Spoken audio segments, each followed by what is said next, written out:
Welcome back to another class on the Treasures of Mishnayot. We are in Mishnayot of Berachot, Perek Vav, Mishna, Zayin. The Kahati opens up with a small introduction. After we had learned in Mishnah, that the blessing that one says on the bread, it exempts the blessing that one has to say on a side dish.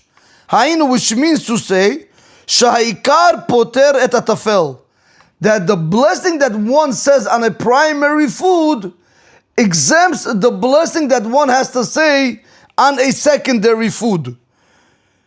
Since we saw that in Mishnah, Ba Mishnatenu Lashmi comes our Mishnah Zayin to teach us. Sheyesh v'gam apat tefela lemachal acher. You also have where the bread is secondary to another food. Ubikigonzen, in such a situation, nifteret apat beberkat hamachal shehu ikar. The bread, the blessing that one has to say on the bread, gets exempt from the blessing that one goes ahead and he says on the primary food. Ikar and Tafel. Ikar means primary, Tafel means secondary. If a person is having a bread meal, since the bread meal is the Ikar, is the main of the meal, we're going to tell you, say Hamotzi Lechem Min Haaretz on the bread, and this blessing of Hamotzi Lechem Min Haaretz is going to exempt all the other blessings that one has to say on other foods. But comes our Mishnah and Mishnah Zayin to teach us just the other way around. What happens if the Ikar was the other foods and the Tafel was the bread? Comes the Mishnah is going to teach us, when you're blessing on the Ikar, let's say for example the Mishnah is going to speak about salty fish or salty olives. If a person ate salty fish, so the blessing he's going to have to say is Shahakol Nihiyah Bidvoro. Once you say that blessing, and now since it's very salty, you want to have bread with that fish in order to go ahead and alleviate the saltness, to reduce the saltness level, we're going to tell you this shahakol blessing is going to even exempt the bread from its original blessing, which is hamotzi lechem min haaretz. So one more time, ikar v'tafel. If it's the bread, you bless on the bread, and all other foods get included in the blessing of hamotzi.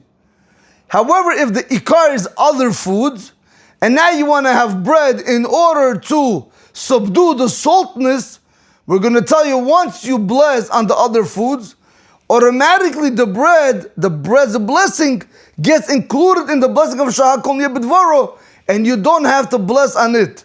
Because we're going to see a rule in the Mishnah. The Mishnah is going to tell us, Zeh HaKlal. This is the rule. Kol Shuhu Ikar, anything which is the primary food. Ve'imot Tifel, and with it you have the secondary food.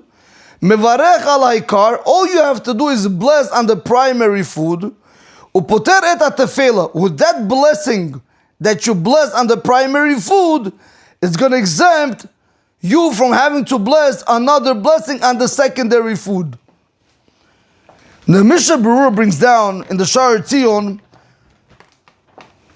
a lot of times a person likes to have schnapp, right? Whiskey, vodka. And let's say he's not in a bread meal. So he went ahead and he had one shot right away. Now, in the inside, everything's burning because of the sharpness. So what do we give him? We give him a tomato, a cucumber, and so on and so forth, meat, whatever it might be, in order to go ahead and neutralize that sharpness.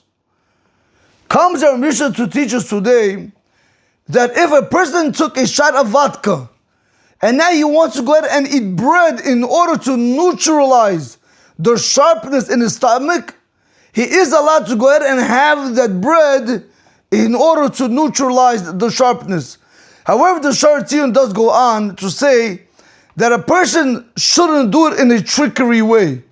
He shouldn't say, look, I know I could have alcohol, and I know this rule of ikar v'tafel, So I'll say shahakol on the alcohol. And by the way, I'm going to say that it's too sharp and I'll eat the bread. We'll allow you to do it. But you have to be honest with yourself. If you're doing it in order to go around the business of washing the hands and saying hamotzi, then that, Rabotai, will be a problem. We're speaking about honest people. They took a shot and somebody gave them a piece of bread to eat. Or that was what was in front of him.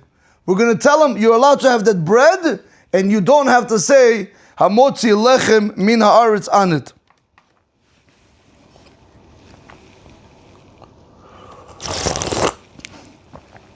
The Mishnah begins. Heviu lefanav maliach. If they brought in front of you something which is salty, the Kahati explains, davar maluach, kegon dagim meluchim o zeitim meluchim, vechadome. When it says in the Mishnah, if they brought in front of you something which is salty, the Kahati explains to mean, for example, salty fish or salty dates, not dates, salty olives, v'chadome, and anything similar to that. But if they brought it in front of you from the onset, meaning, ha'enu ki ikar mizonot, that was going to be your main meal. V'lo ki parperet lepat, it didn't come as a side dish for the bread, but rather you wanted the salty fish to be your primary meal, or you wanted just to have salty olives, but they're not coming as a side dish for the bread. Before we're going to continue, the Kahati says over here, Begimor Mevuar, why is the person having salty fish? Meaning, why are you having salty fish as a primary meal? Or why are you eating a lot of salty olives as your primary meal? It does not sound right. So, the Kahati says, Begimor Mevuar, it's explained in the Gemara. Do you know what happened? For example, he says, Kigon shachal be'oto yom maneh gidusha shel peirot mitukim. For example, a person ate that day a pile of sweet apples. Maneh is a measurement, meaning he ate a lot of sweet apples that day. Vehu zakuk atal lemaliach kedei lafik et hamitikot. And now he's in need of something salty in order to reduce the sweetness. That is the way the Gemara wants to learn this Mishnah.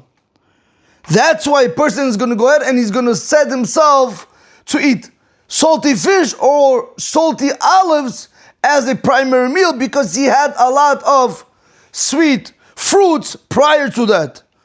Baram, however, he says, Lefi Rashi Yotzeh, but according to Rashi it comes out, Shemalich Amur b'Mishnah, when it says the word Maliach, Hevi lefanav Maliach b'Techila, if they brought in front of you something which is salty as your primary meal, he says, do you know what that means? It's not necessarily going on salty foods. Rather, he says, Ainu perot eretz yam Kinneret. It is going on fruits from the region of the Kinneret, shehem chashuvim min apat, because they are more important than bread. He says, Ein chidushei rashash. He says, look into the chidushei of the rashash. So bottom line, we have three understandings.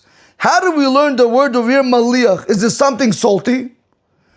Number two, why is this person having a meal only of salty foods? Because he ate that day a lot of sweet fruits. Number three, according to Rashi, you could learn it's going on salty foods.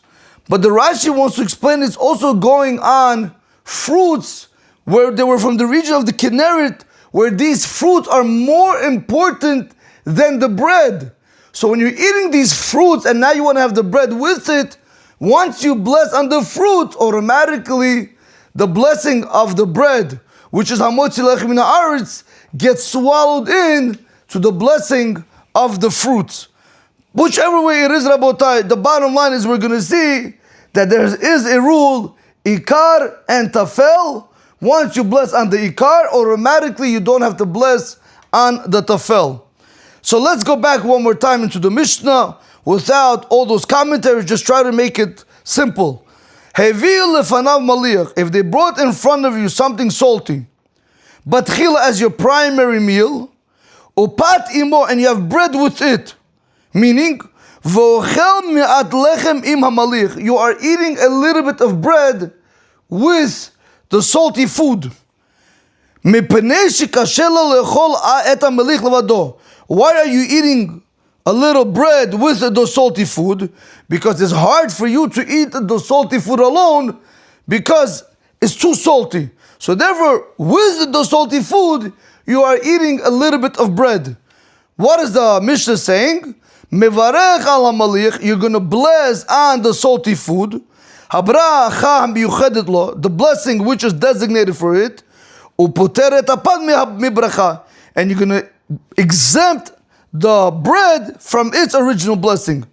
Why? Shapat tefel lo, because the pot is tafel to it. It's secondary to the primary food. Comes the kahat and he says tefil limalich, since the bread is secondary to the salty food, which is the primary. Ve'abracha ala ha'ikar poteret et atafel. The blessing that you're going to make on the primary food is going to exempt you from having to say the blessing on the secondary food. Ze haklal, this is the rule. Kol shehu ikar v'imo tefela. Anytime you have a primary food and with it a secondary food, for example, he says, ha'ochel shnei ma'achalim she'echad mehem hu ikar mizono ve'asheni tafelo. If a person has in front of him two types of foods, where one of them is the primary meal and the second one is the secondary meal, mevarech al ha'ikar upoter et atefela beberkat ha'ikar. You're going to bless on the primary food, and with that you're going to exempt the secondary food from its original blessing with the primary food blessing that you made. So let's just do one small review and see the Mishnah. With this we do conclude. So one more time. Ikar and tafel, primary and secondary. If the bread is primary, you're only going to bless hamotzi lech min haaretz, and it's going to exempt the tafel other foods. For example, you're eating meat, fish, vegetables, or even if you wanted to have watermelon with bread, once I say the blessing of hamotzi lech min haaretz, I don't have to say any other blessing on the other foods because they get swallowed into the blessing of hamotzi lech min haaretz. Going backwards, what happens if I'm eating other foods such as salty fish or salty olives, or a person wanted to have a shot of vodka or whiskey? Once you bless on that shahakol niyah, and now you want to eat the bread in order to go ahead and reduce the sharpness, or it's too salty and you can't eat it by itself, we're going to tell you, bless shahakol, or on the olives ha'etz, and automatically you don't have to say the blessing on the bread, but rather the blessing on the bread of hamotzi lech min haaretz gets swallowed in to the blessing of the other foods. The Mishnah said, Heviu lefanav malich betechila. If they brought in front of you salty fish or salty olives or anything similar to that, initially that was your primary meal, upat imo, and bread with it, and you're going to eat a little bit, v'ochel me'at lechem im hamalich, and you're going to eat a little bread with the salty fish or the salty olives, mevarech al hamalich, you're going to bless on the salty fish or the salty olives, upoteret apat, and with that you're going to exempt one having to say an original blessing for the bread. Why? Shapat tefel lo, because the bread is secondary to it, meaning to the salty food. Ze haklal, this is the rule. Kol shehu ikar ve'imo tefela. Anytime you have two foods in front of you, where one is the primary food and the second one is the secondary food, mevarech al ha'ikar, bless on the main food, upoter et atefela, and exempt the secondary food. Just the Mishna Rabotai, heviu lefanav malich betchil upatimo, if they brought in front of you something salty and bread with it, mevarech al hamaliach upoter et apat, bless on the salty food and exempt the bread. Shapat tefela lo, because the bread is secondary to it. Ze haklal, this is the rule. Kol shehu ikar v'imo tefela. Anything which is the primary food and with it a secondary food. Mevarech al ha'ikar upoter et atefela. Bless on the main food and exempt the secondary food. Have a great day. Baruch Adonai L'olam. Amen ve'amen.